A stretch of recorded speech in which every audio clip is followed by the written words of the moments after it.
Welcome to section 4.1. This is the first section of module 4. Module 4 is our last section for our last module for Math 171. So we are getting close to the end here. And again, welcome to the Lewis household. In the background, I'm sure you're going to hear children playing noisily. So there's no telling what might happen over the next few minutes. But section 4.1, we're going to discuss exponential functions.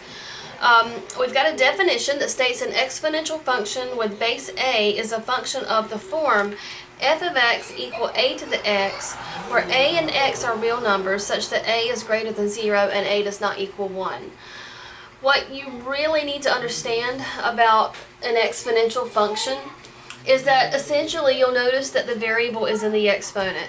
The algebraic functions that we have discussed up until now never had a variable in the exponent. You might have had an x square or quadratic function with an x square, and you knew that that was the shape of a parabola. And we looked at polynomials where we had maybe x to the 7th and x to the 6th, etc.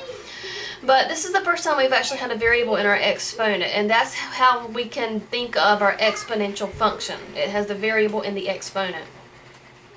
The first thing we want to do is to practice evaluating functions like this.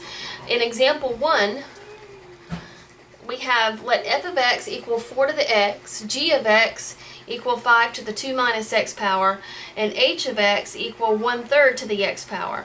We want to find the following values. In part A, we're asked to find f of 3 halves. So this means I need to go to my f function and substitute 3 halves for my x. So I'll have 4 to the 3 halves power. Of course, I'm expected to simplify this. So what does it mean if I'm raising something to the 3 halves power? This goes all the way back to the review sections at the very beginning of the semester. If you recall, this rational exponent means that you can write this with a radical. The base 4 will go inside your radical. The exponent of this fraction the numerator of my fraction exponent tells me the power that I need to raise my base to. So because my numerator is a 3, I'm going to raise it to the 3rd power. And I can put my 3 inside the radical, or I can put it on the outside of the radical. Either way is fine. The denominator gives me the index. So because my denominator is a 2, that means that I'm doing a square root. And because when we do a square root, we don't typically write our index in here. We would if it were a cube root or higher. So 4 to the 3 halves power is the same thing as the square root of 4 raised to the 3rd power. And while I've got it on my mind, I'm going to write over here in the margin, just as a reminder, I would like you to write the same thing in your notes. That, remember, if you've got a base raised to a fractional power, this is equal to the nth root. So let's say you got a to the m over n power, as we saw way back in module 1. This means the nth root of a to the m power. The most common form of this that you will see at this point will be something of the form x to the 1/2. If you see x to the 1/2 power, you need to know that means the square root of x. So raising anything to the 1/2 power is the same thing as taking the square root. So back over here, so if I simplify the square root of 4 to the 3rd power, the square root of 4 gives me 2. So I have 2 to the 3rd, and 2 to the 3rd is equal to 8. Of course, you can type that into your calculator and get the same answer. Let's see what would happen if we did that. So I want to type in 4 to the 3 halves power. And I don't know, I hope you can see that.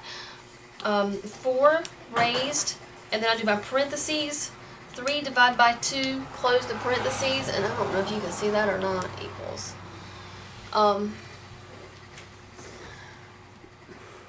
Yeah, it shows up on there a little bit. Here, I'll hold it up a little bit closer so you can see what I've typed. But, that's still not showing up very well. There. There we go. 4 to the 3 halves power equals 8. That's the way it was typed in. Alright, part B, g of 3. So now I need to go to my g function, put 3 in for x. So we'll have, let me change the color. We'll have g of x was defined to be 5 to the 2 minus x power. So we're going to have 5 raised to the 2 minus, and then my x is 3. So I've got 2 minus 3 all in my exponent. So that's going to give me 5 to the negative first. And again, we need to simplify this as far as we can. I'm going to zoom in a little bit.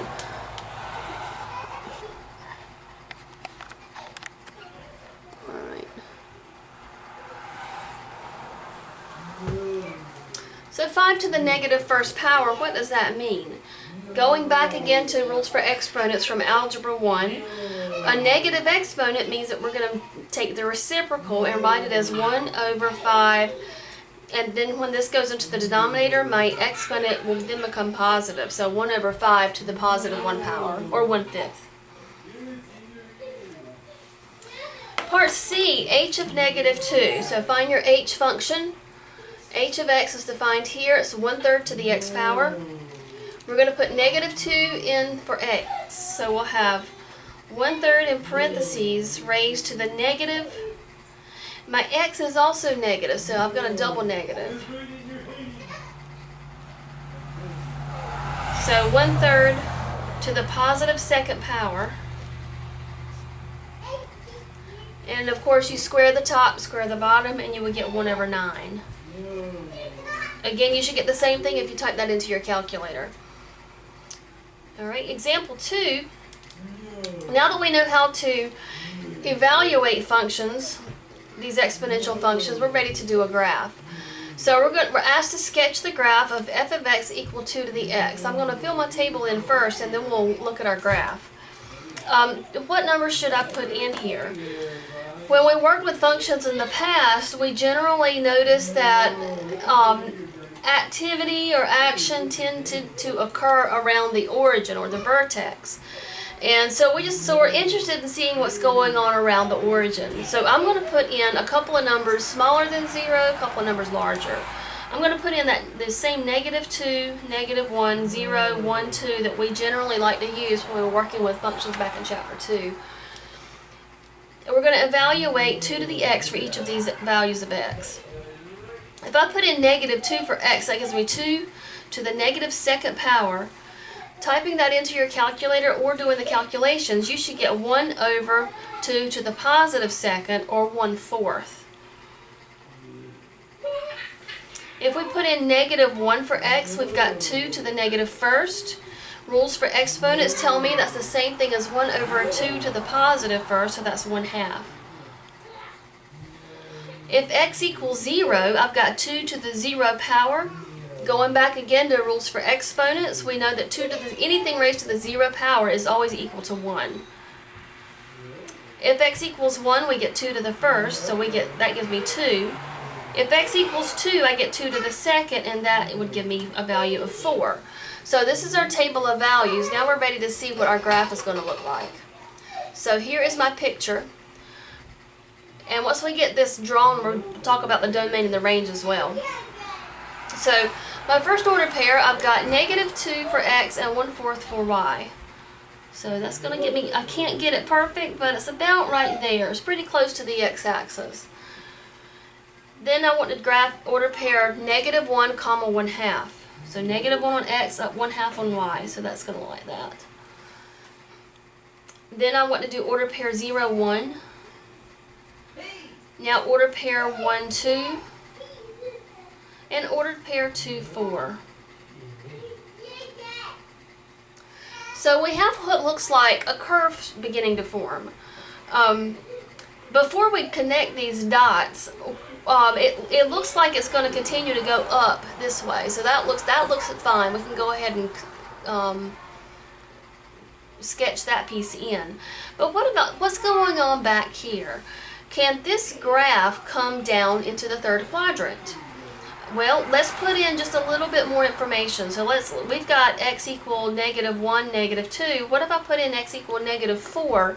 What would I get for my y value? Just out of curiosity. Let's put in negative 4. That's going to give me 2 to the negative 4th power, which is 1 over 2 to the positive 4th. And what is 2 to the 4th? That would be 16. So 1 over 16. But it's still positive. It's still not down here. It's still above the x-axis. So even with the x equal all the way down here, it's still above the x-axis. Is there any way that I could ever get an answer of 0? Is there any value I can put into this thing for x that will make it, when I simplify, become 0? There is no power that I can raise my 2 to that would give me a 0 or a negative. So that means that the graph cannot touch or cross the x-axis, and that is what we see whenever we have an asymptote forming. This exponential function has a horizontal asymptote at the x-axis, or the line y equals 0, because no matter what I put in here for x, I cannot raise my 2 to a power to ever give me a 0 or a negative number. So when I connect my points, I now know that I cannot allow my graph to come to touch or go below the x-axis, so I can draw it like that. So we know that we have seen that we have a horizontal asymptote at the line.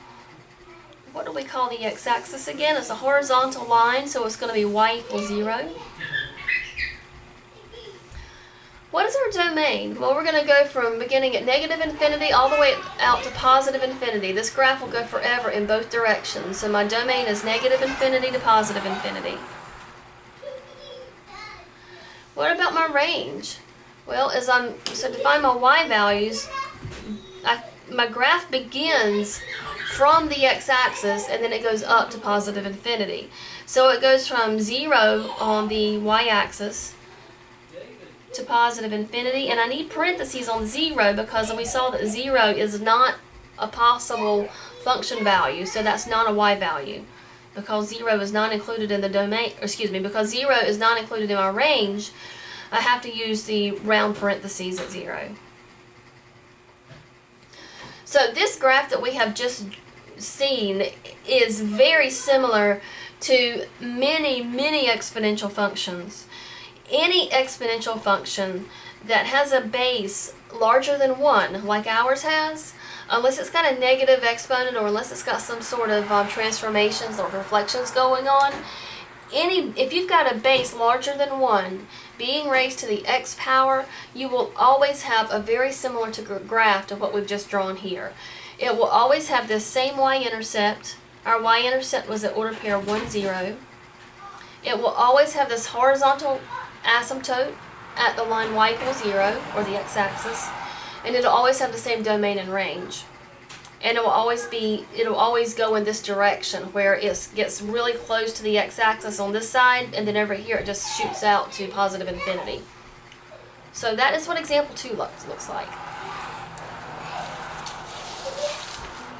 For example 3, we are asked to sketch the graph of the function and state the domain and range. This time we have f of x equals 1/2 to the x power. So you'll notice this time our base is a fraction. I hope you also notice that my fraction is smaller than 1.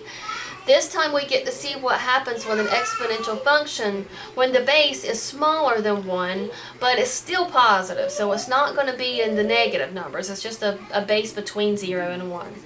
So we can say this time that our base is between 0 and 1, which we're going to talk about that more in a second. So let's put in the same x values that we did before. We're going to put in our negative 2, negative 1, 0, 1, 2. And I'm going to talk about the computations for this, but yes, the calculator will give you the same answer, and you just be really careful that you type it in correctly. When x equals negative 2, I have 1/2 to the negative second power. Alright, well that would be this rules for exponents tell me that's the same thing as if I take the reciprocal on the inside and make the exponent positive.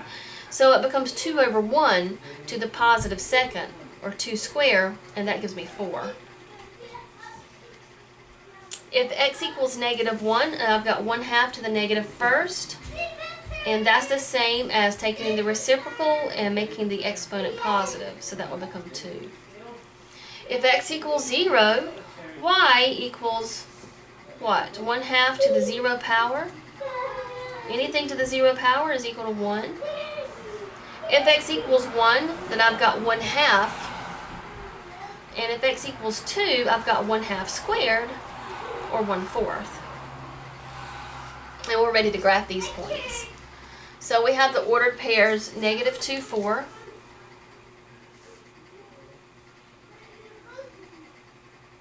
Ordered pair -1, 2. Ordered pair 0, 1. Ordered pair 1, 1/2. Ordered pair 2, 1/4. Now I hope you recognize what's happening here. It looks similar to the one we did in the previous example, but it looks like that we've got a reflection going on here. What type of reflection does it look like we have? If we look at the last one, in this previous example, it got close to the x-axis on the left side, and then it shot out to up to positive infinity for the y values, went to positive infinity on the right side.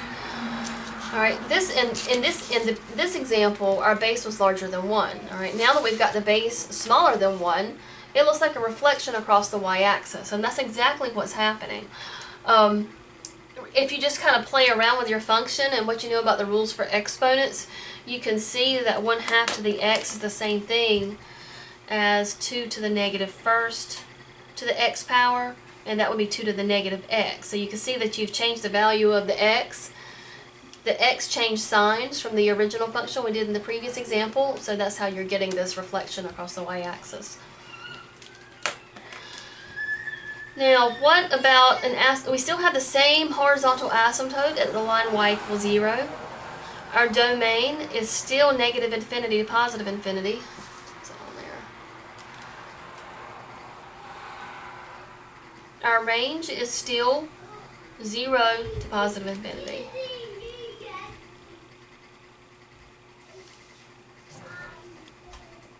So that is our answer for example 3, part A.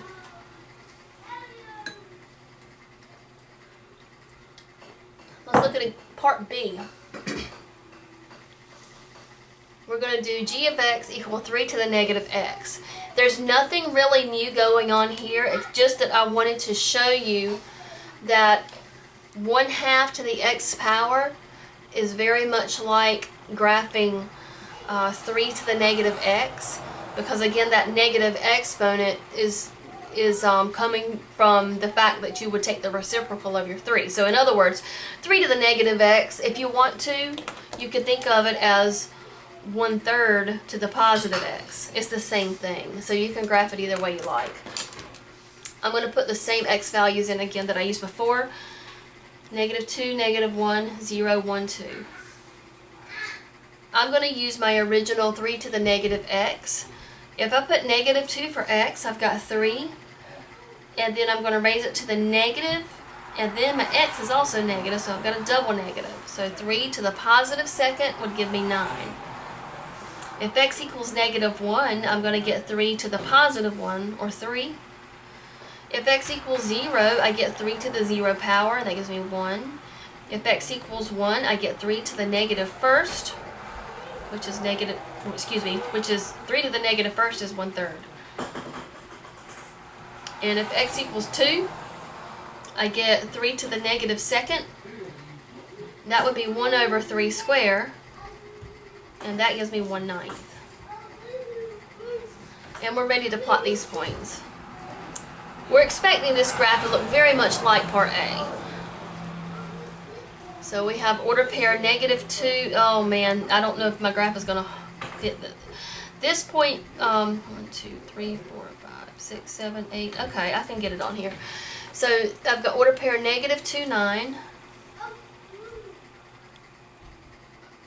Let's see. 6, 7, 8. Alright, so here's -2, 9. -1, 3. 0, 1. 1, 1/3. And 2, 1/9. So the 1/9 and the 1/3 are hard to get perfect, but we still have that same shape that we had in part A. You might notice it's a little bit of a vertical stretch going on here. And that's exactly what is happening. You got as the base gets larger, your graph is gonna appear slimmer and closer to the y-axis. There's a little bit of a vertical stretch going on. But that is part B. Looks very similar to part A. What is our domain? Our domain is still negative infinity, positive infinity.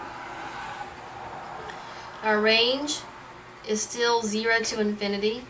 We still have that same horizontal asymptote at the x-axis, or the line y equals 0. And that's part B.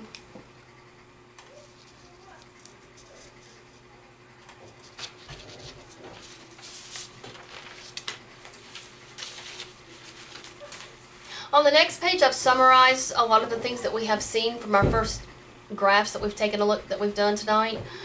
I don't think I need to zoom back out a little bit and read through this.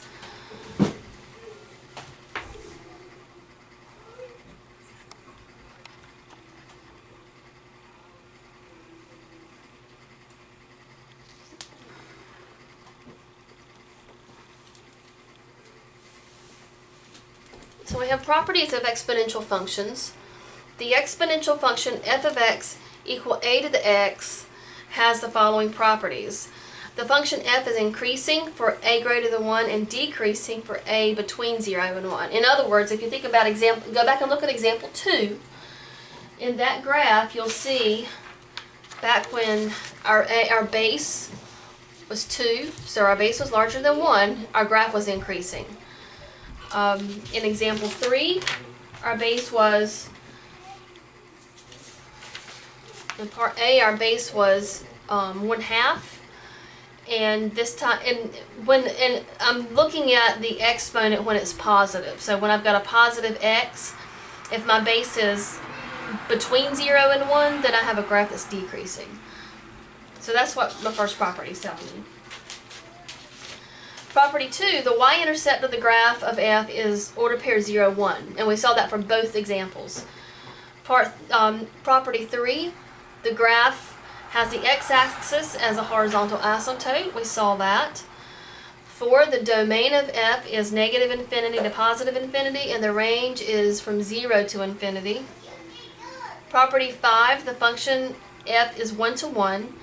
Okay, and because it's 1 to, what does 1 to 1 mean again? If you think about the graph, that means that if you have a function that's 1 to 1, as we saw a while back, that means that it passes the horizontal line test.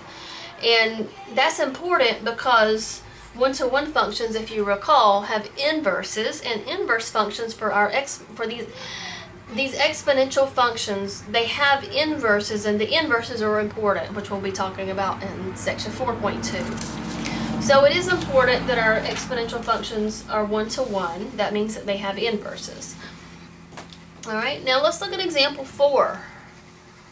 Example 4, we're asked to sketch the graph of the function and state the domain and range. This time I'm not going to do the t-table. While yes, you can use a calculator to help you with this, you chose this example to show how the transformations are going to look for these exponential functions. We still have all of the same rules that apply for exponential functions as we saw in chapter 2 with quadratic functions and absolute value functions. They can, the vertical shifts, the horizontal shifts, all of that still applies here. How do we recognize it? Well, if you recall, a horizontal shift occurred when you had a number that was added or subtracted to your x. And with the exponential functions, remember your x is in the exponent. So in example 4, we've got f of x equals negative 4 plus 3 to the x plus 2 power. So that entire x plus 2 is in the exponent. Because I've got a number being added to x in the exponent, this is my horizontal shift right here. So that's my horizontal shift.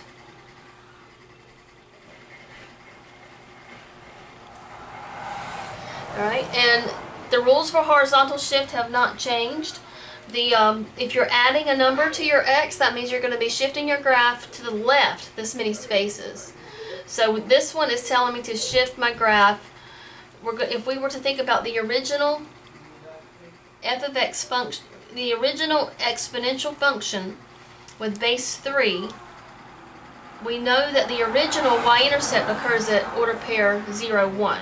We've talked about that. So if I just kind of sketch that in real quick, it looks like this. It's got that same horizontal asymptote at the x-axis. I'm not graphing this, I'm just using it as a reference.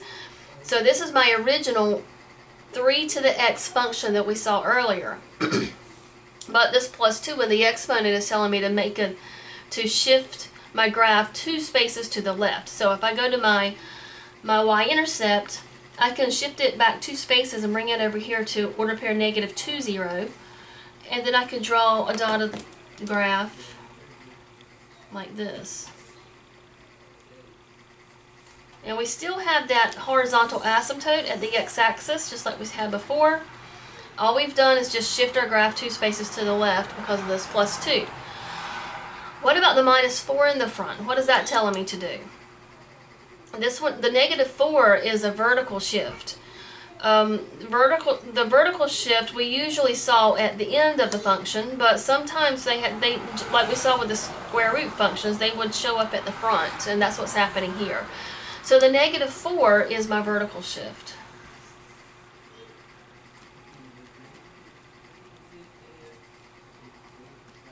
So this is telling me to move my graph now down 4 spaces.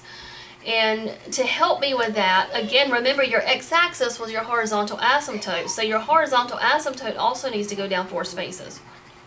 So we can sketch our horizontal asymptote in now at the line. This would be the line y equal negative 4. And then we need to bring that original x-intercept that we already shifted 2 spaces left, and we'll bring it down 4 spaces. So that's 1, 2, 3, 4. So that point now sits at negative 2, negative 3. It's no longer an x-intercept, but it is kind of a point of reference. It's at negative 2, negative 3. And now I can draw my graph. It's going to go like this. Okay, so this is a rough sketch of what my graph looks like. It probably looks more like that. Let me erase this. If you want, of course, if you want to be more exact, plot a couple of points in there. You can put in x equal 1. If x equals 1, then you're going to have 3 to the 3rd, which is 27, minus 4. It'll give you 23 for your y value, but I can't quite fit that on my graph. If x equals 0, where would I be? I would have 3 squared, 9, minus 4 is 5. That one I can do. So when x equals 0, y equals 5. So that really means that my y-intercept should have been here, and it would have actually gone a little bit more like this. So it gives me a little bit better picture of it. I'll have to erase this part. But that is how we can graph these exponential functions using our transformations that we discussed back in chapter 2. So this is what my graph looks like.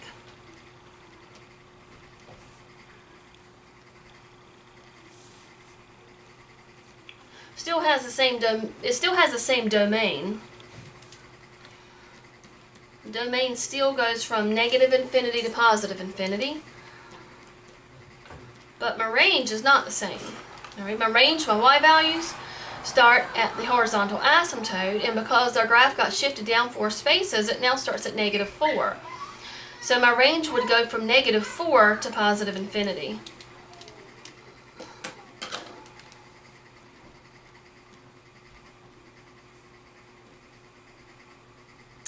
I think I said positive 4. I should have said negative 4. My range, it goes from my horizontal asymptote at negative 4, and it goes all the way to positive infinity. And that's example 4.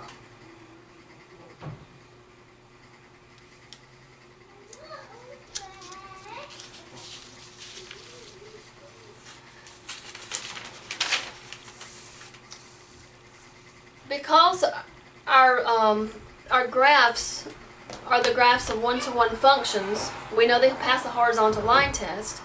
We have this property that we can use to help us solve exponential equations. The one-to-one property of exponential functions states that if a to the m is equal to a to the n, so if you've got an equation involving two exponential functions and they both happen to have the same base, if the bases are the same, then those exponents also have to be the same. So if a to the m equal a to the n, then m equals n. Example 5, we can use this to solve some equations. So example 5 says solve each exponential equation. Part A states that 4 to the x equals 1/4. Well, if we can somehow write this so that both sides have the same base raised to a power, then our one-to-one property will allow us to set our powers equal to each other and solve. It's not hard to do that here. We've got 4 to the x on the left, and rules for exponents allow me to move my 4 into my numerator and write it as 4 to the negative first. So if you may need to go back and review rules for exponents that we did way back, like on the first day of class in section B, I think it was B2. You might want to go back and take a look at those because we're building on those a little bit now, quite a bit actually. But 1/4 is 4 to the negative first power, and because these have the same base, we can now drop those bases and set those exponents equal, and we have x equals -1. In part B, we have 1/10 to the x equal 100. So again, is there any way I can get the same base for these two problems? Well, I've got a 10 in my denominator. If I move that into the numerator, I can write it as 10 to the negative x. Alright, and then 100 is not hard to write as 10 to a power. It happens to be 10 squared. So the way these are set up, it's easy to get these down to have this. It's easy to write these as two exponential functions that have the same base. 10 to the negative x equals 10 to the negative second. And once I get it set up like this, I can drop my bases, set my exponents equal, and I have negative x equals 2, which means x equals -2. Alright, and that is example 5, part B. Right, now we want to talk about compound interest. This is an application of exponential functions. You may have seen this in a previous class, perhaps, probably in high school. The compound interest formula states that if a principal P is invested for T years at an annual rate R, compounded N times per year, then the amount A, or ending balance, is given by this formula: A equals P times 1 plus R over N, all raised to the NT power. Now that's a mouthful, but what it's saying is that if you start out with let's say you've got $3,000 that maybe your grandmother left you for your inheritance. You've got this $3,000 and you want to invest it. And let's also pretend that this is a time in history where interest rates are actually worth actually paying something more than 0.5% like they have been in recent years. So we'll pretend like you've got a decent interest rate of say 5%.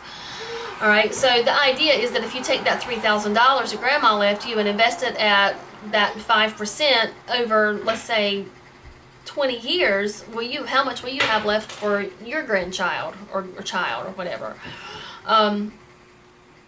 And to do that, we do need to understand what this N represents. They told us that N is the number of times per year that our interest is compounded.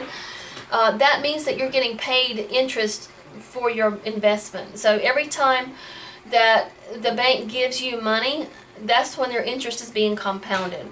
You might have interest that's being compounded once a year. You might have interest that's being compounded once a week. It kind of stands to reason that the more often that they compound your interest, the more times that they give you money, the more money that you're going to accumulate over time. But that's what N means. It's the number of times in a given year that your interest is compounded.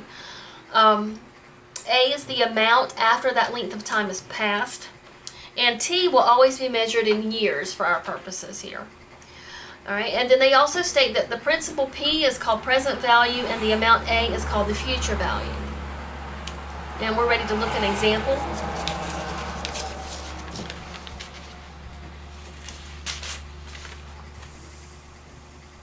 So in example 7, Find the amount or future value when a principal of $20,000 is invested at 6%, compounded daily for 3 years. So we need to figure out what all of our variables are going to be for this. What are we given? This $20,000. Well, this is our initial beginning investment, so this is going to be P, our principal. We're trying to determine A, the future value. What is our rate? Well, our interest rate is 6%, and we're going to write that as a decimal. So our R is going to be 0.06. This investment is compounded daily. So how many times in a year is my interest compounded? Well, every day for a year would be 365 times. So N is 365. And how many years? This particular one, we're going to invest for 3 years. All right, so our formula, again, was A equal P, parentheses 1 plus R over N raised to the NT power, and we're ready to put all of that information in. So we'll have A equals 20,000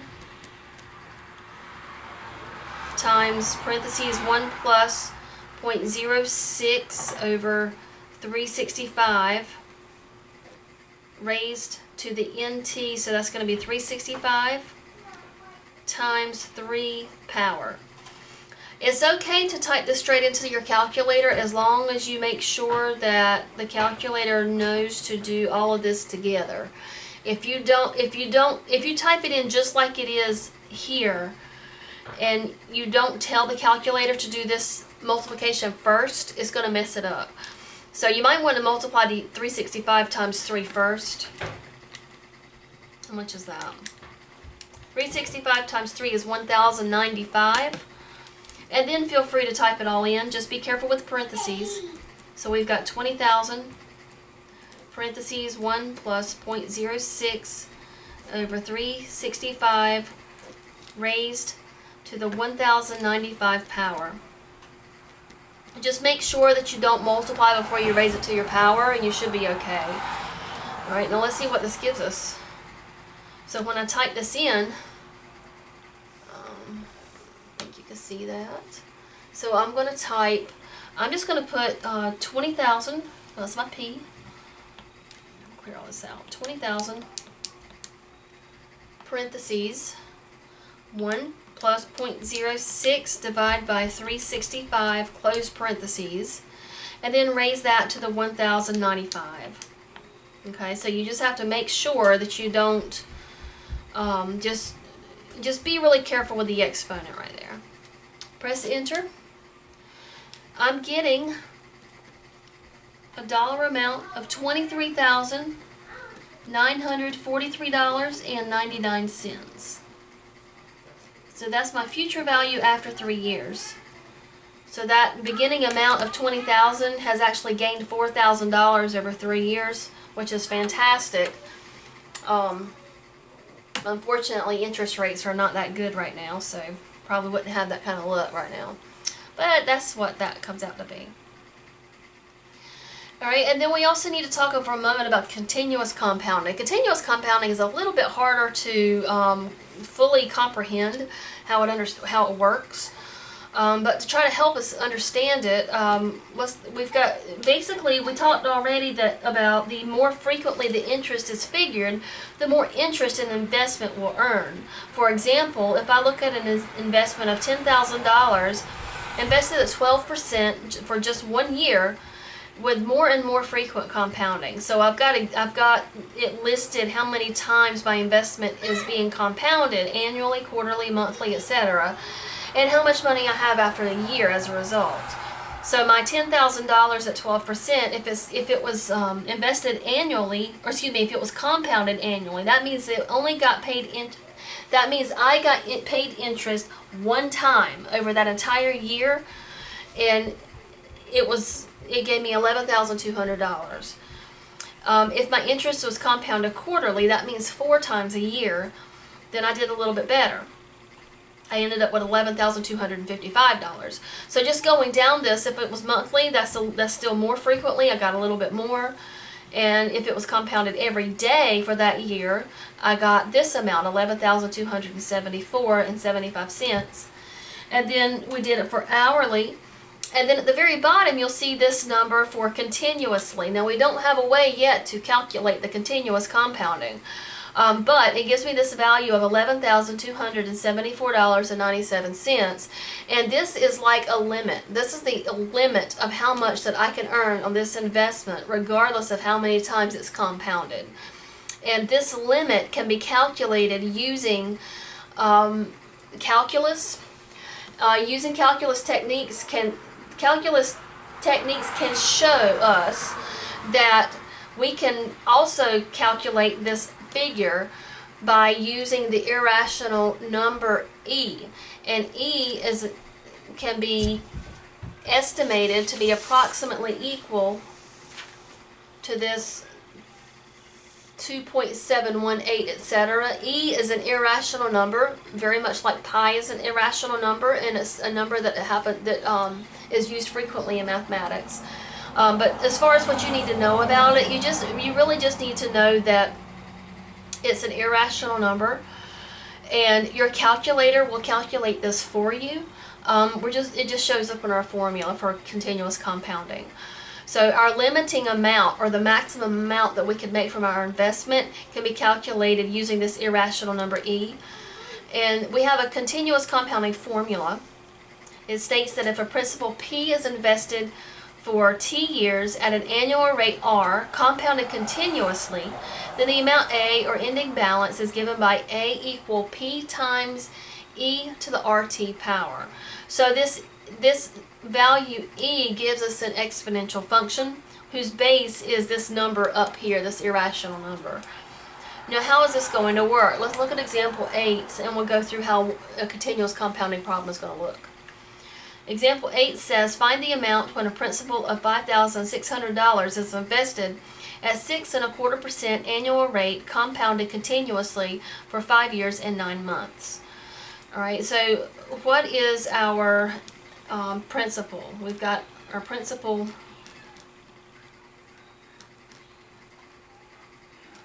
We have a principal of the $5,600, and we're going to calculate our future value A.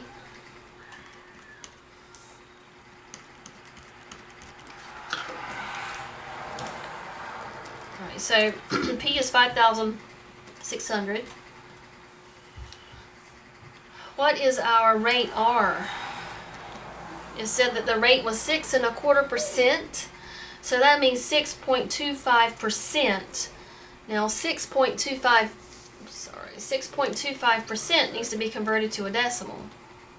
So we move our decimal over, we get 0.0625 for our rate. What is T? How many years? It says 5 years and 9 months. Well, 9 months would be 9/12 of a year. 9/12 would be 0.75, so you can think of this as 5.75 years. Alright, so now we'll put these into our formula, and we're going to have A equals 5,600 times E raised to the 0.0625 times 5.75. So we did our R times T in our exponent. And sorry, it kind of ran together over here. That's just kind of scratch work. So we have 5,600 times E to the 0.0625 times 5.75. Alright, just before you type it straight into the calculator, do your multiplication first. 0.0625 times 5.75 gives me a value of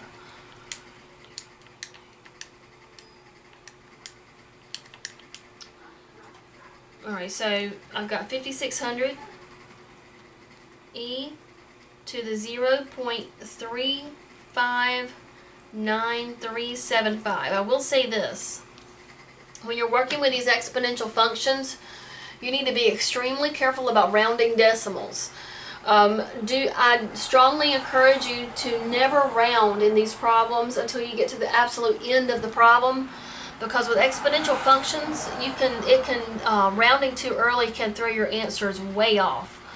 So just be really careful about rounding too soon. All right, now this I'm ready to type in. So I've got, we've got 5,600 times. All right, now I'm sorry, I haven't shown you how to do your E on the calculator. Let me zoom in on that.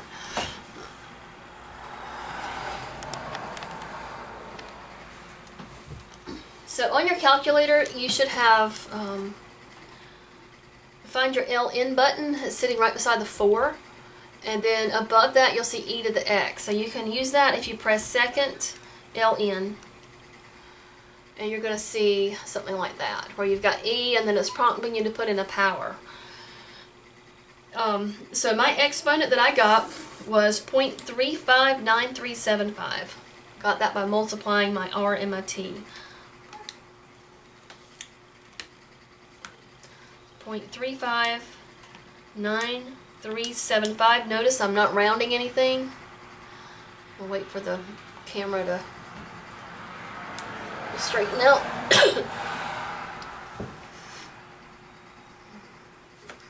Doesn't want to focus. Put my hand in front of it. Alright, come on now, camera. Sorry about that. It's taking it a minute.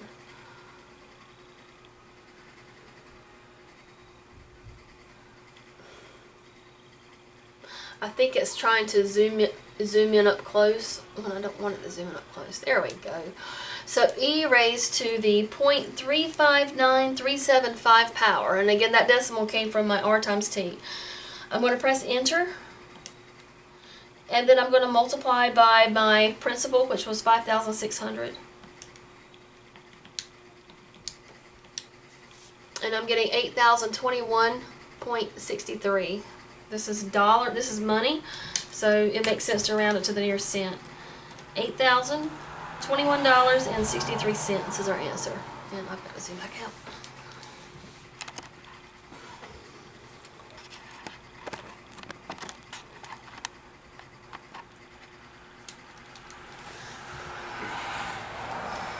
$8,021.63 is what I'm getting there, and that was the work to support it.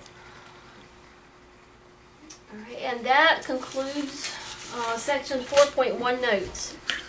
Alright, so we'll be practicing these in class together, and you will have chances to practice in homework, of course, so you can ask questions and we'll talk about it more in class. So we'll see you then. Thank you.